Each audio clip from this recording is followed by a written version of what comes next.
to the first edition of TTG Conversations 5 Questions video series. So this is a new series that we're doing, and you will see us in conversation with industry leaders and stakeholders on issues that matter most to the travel, tourism and business events industry.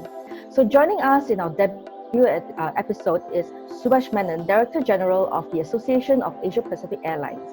So Subhas takes on this top role only recently in March this year, but he's no stranger to the aviation industry. He has over 35 years of experience in international aviation with the Singapore Airlines Group, serving a wide range of critical roles including international and government relations and product development. So welcome Subhas, and thank you for giving us your time today. Thank you for having me. Yeah, we will dive right into the questions, yeah. Already we are seeing a lot more air activity in this part of the world, such as Jetstar resuming flights to key Southeast Asian cities, AirAsia launching a new Hua Hin Chiang Mai service, and Malaysia Airlines and Japan Airlines getting together to cooperate commercial flights between Malaysia and Japan. Some, of course, for leisure travelers, some for essential travel only. Is this a sign of better things to come, you think? Well, I don't think so. I don't think we should get ahead of ourselves, because, of course, domestic flights, are within the purview of individual governments, and whenever they ease lockdowns, they tend to also allow domestic operations to commence, and where there are large domestic markets, I think this turns out to be quite helpful, for the aviation industry as well as for the economy.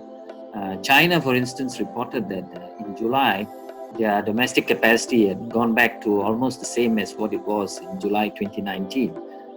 But however, load factors are low, and demand is still quite few, and most of the domestic markets that have opened have also faced some problems, ever since, as you know, from Vietnam, people going into Da Nang and catching the virus, so they have gone back on imposing even restrictions, on various cities for domestic travel. Australia is the best example, even states with no cases, are closing their borders. Western Australia, no cases for the last, 3 weeks, closing its border. Queensland also closing its border to other states. So domestic operations which got off to a start, I think, are also facing difficulties. So I would say that it is not a light at the end of the tunnel yet. As far as cross-border travel is concerned, I think international capacity is still well below 10%. Generally, so we still got a long way to go. Okay. But when it does happen, when the resumption of air activity does happen, where do you think it would most likely happen? Which part of the world or the region? Well, logically speaking, Asia was the first to witness this virus. So I think Asia should be the first to witness a recovery. That's what our hopes were back in April and May, because many countries were already reporting a downward trend in infection. But that hasn't happened. You would think that governments in Asia, would be spurred, by the damage done to the economy, to try and open up cross-border travel. But they have been very risk-averse, I would say. And as a result, we have not seen even a modicum of resumption of flights taking place. I think it is because the virus behaves in a very unpredictable manner, and governments can't tell whether they are on safe ground or not. And really speaking, you never know when you'll be on safe ground. So if you're waiting for the virus to be zero case, in your country, you may not be looking at the right targets to open cross-border travel. Better you look at the damage that is done to the economy. Aviation is responsible for 25 jobs. One job in aviation generates 25 others in the wider economy. And by a report that I read yesterday, about 140 million jobs are at stake, just directly or indirectly involved with the aviation. Then what about the wider economy? The retail sector, for instance, which is very dependent on footfall. So what we want to see is for governments to apply the same principles, that they apply to their domestic economic sectors, to aviation, travel, and tourism. Okay. Now, your organization has been emphasizing the need for governments to get out of the international isolation with evidence-based health and safety measures and to remove blanket quarantine measures. These are as influential as air access is to people's ability and willingness to travel again. Yeah. What progress has AAPA made in these communications and advocacy? Well, I would say that it is not only AAPA, but I think a lot of organizations behind this. There's IATA for sure. There is ACI. They are also actively involved. WTTC. WTO, and even ICAO. In fact, ICAO is quite amazing. They've come up with guidelines, recommendations, for all parts of the industry to implement aviation health measures to get the ball rolling. But we are always facing a stumbling block of governments not willing to do what they need to do, which is basically mutually agree on these measures and implement it. And until and unless that is being done, it is very difficult to see how we can get out of the rut that we are in today. Now, what we are asking for is for governments to look at it in terms of a new normal. This sort of thing is not totally unknown. There is always the flu season in many parts of the world. And what do governments do? They usually look at the risks and try to mitigate the risks and carry on with life. So if we take the perspective that this virus will take time to abate, it will take time for a vaccine or a cure to be invented. So this virus is going to be with us. So can we take a risk-assessed approach to matters, and what is it that we need to do?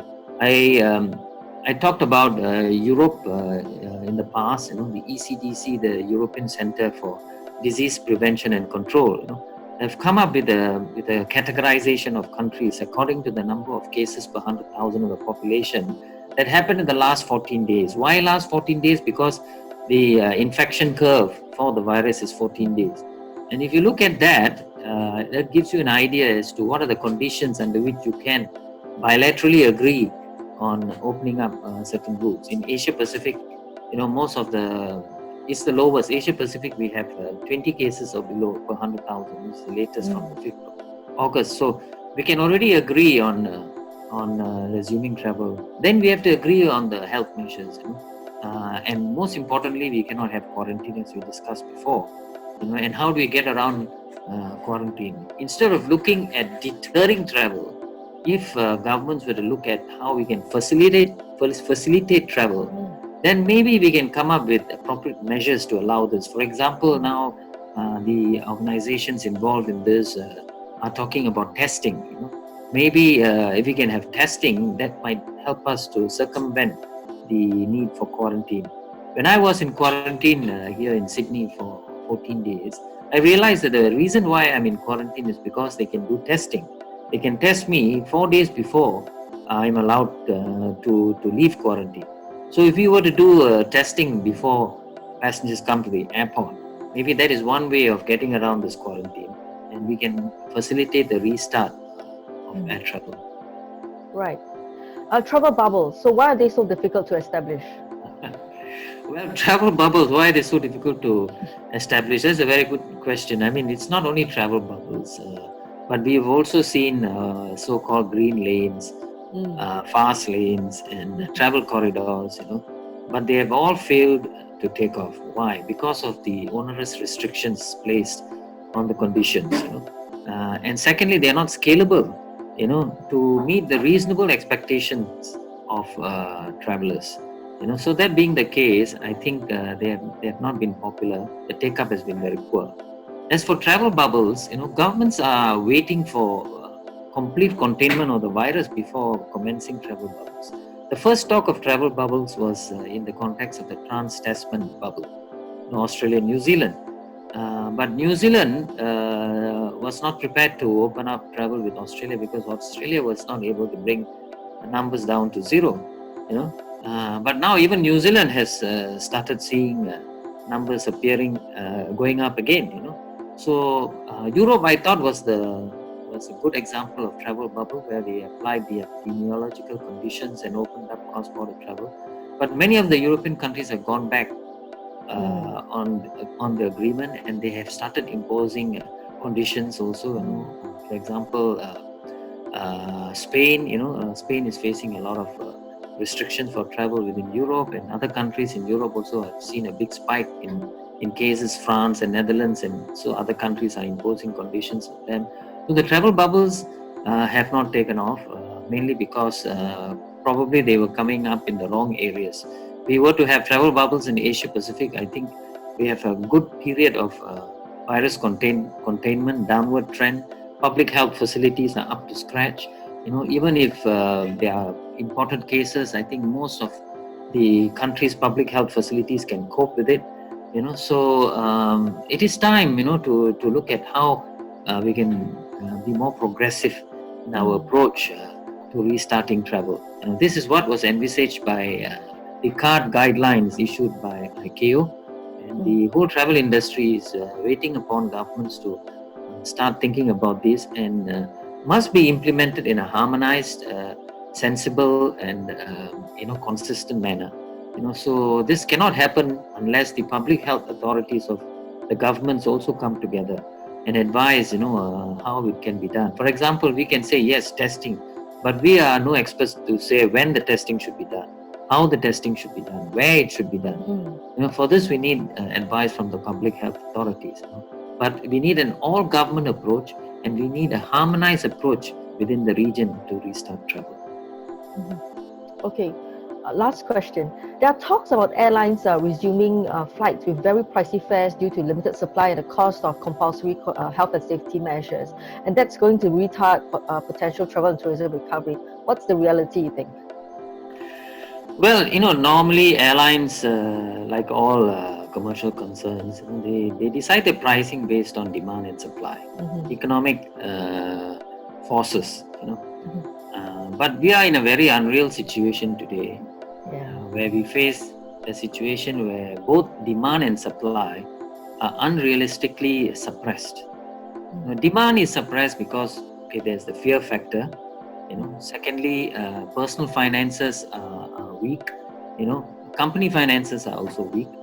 And thirdly, there are demand suppressants like quarantine requirements. If you have to serve 14 days quarantine on both ends of a route, it's not going to facilitate travel. It is a deterrent. It deters travel, suppresses travel. So demand is artificially suppressed. Supply is also artificially suppressed because of travel bans. Countries are saying, okay, no more visitors from overseas until the end of the year. Even states are saying, we don't want visitors from other states to come here because we have got it under control. They haven't got it under control. So this is a supply suppressant. Airlines cannot operate, if they are not allowed to carry people into the places that they want to operate. The second suppressant of supply are things like, seat sale cap. Some countries say you can only sell 30 passengers per flight or 50 passengers per flight, or you can only bring in so many visitors per day. So that is also a supply depressant. So as a result of these artificial suppressants of demand and supply, it is very difficult to say how airlines are going to organize their pricing. Having said that, when we are out of the woods and flights resume, it is reasonable to expect that demand is not going to be all that great. So airlines and most commercial enterprises will try and do what they can to generate demand. And this one of the factors to generate demand is, of course, pricing. Apart from making sure that all the safety measures are in place, health safety measures are in place. You also have to make it attractive for people to travel. Otherwise, people are not going to travel. In China, for example, some airlines have introduced all-you-can-fly fares. Yeah. Right. So because why demand is low, so you got to make it attractive. So I think you'll have to wait for the day when restart resumes. Before we see normal activity to commence again. Right. Great. So we're just going to hold up hope and hope that the restart is going to be strong and it's going to be attractive Yes. for us consumers. Yeah. Yeah, it is true. I mean, if you look at Asia Pacific is not a contiguous continent. So trade, for instance, depends on aviation, depends on flights, and tourism is a very important part of the economic build of Asian countries. So it is important to start air travel so that trade and tourism can flourish again. Jobs can be safeguarded. There's in Asia there is also the informal economy. Many jobs are daily rated. They are not even appearing on the radar. So we're only talking about jobs, 130, 140 million of jobs that we know, have been accounted for. But so many other jobs, and that also affects the livelihoods of people. The poverty trap will be expanded. So I think we expect that governments will soon realize that they have to start air travel because it also benefits the whole economy. The other thing is, right now governments are supporting, or shareholders are supporting airlines. But we have to ask ourselves, how long is a piece of string? When the spool runs out, what are you going to do? So better to allow aviation enterprises to earn their own keep. Generate cash flow and cover their costs. So it's good for the whole economy. It's good for tourism. It's good for trade, and I think the well-being of the world depends on this starting very soon. Thank you so much. And that's all the 5 questions we have for Subhas. Thank you so much, Subhas, for your time. And if there are topics that you'd like us to address in the following series, please just leave your comments below and we'll love to hear from you. Yeah. Take care and stay safe. Thank you, everyone. Thank you very much. Thank you, TTG, for your interest, and wish you all the best.